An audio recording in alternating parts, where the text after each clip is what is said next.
నువ్వు నీ ఫోన్లో హిస్టరీ డిలీట్ చేసావు, కానీ దేవుని ముందు మాత్రం నీ హిస్టరీ నువ్వు ఎప్పటికీ డిలీట్ చేసుకోలేవు. అదంతా ఆయన దగ్గర రికార్డు మొత్తము ఉంది ఖచ్చితంగా.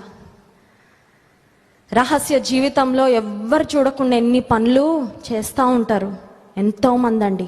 ఎన్ని కుటుంబాలు విచ్ఛిన్నం అయిపోతున్నాయి.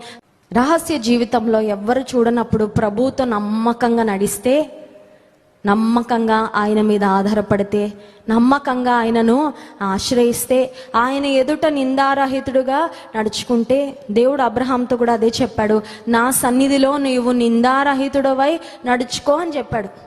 దేవుడు అబ్రహాంకి పెద్ద ఆజ్ఞం ఇవ్వలేదండి. నిన్ను ప్రపంచానికే దీవెనకరంగా చేస్తాను, I will make you a blessing అనే ఆశీర్వాదం దేవుడు అబ్రహాముకి ఇవ్వక మునుపు ఒక ఆజ్ఞ కూడా ఇచ్చాడు. అదేంటంటే, నా ఎదుట నువ్వు నిందారహితుడుగా నడుచుకోవాలయ్యా. మనుషులు చూస్తున్నారని కాదు అబ్రహాము,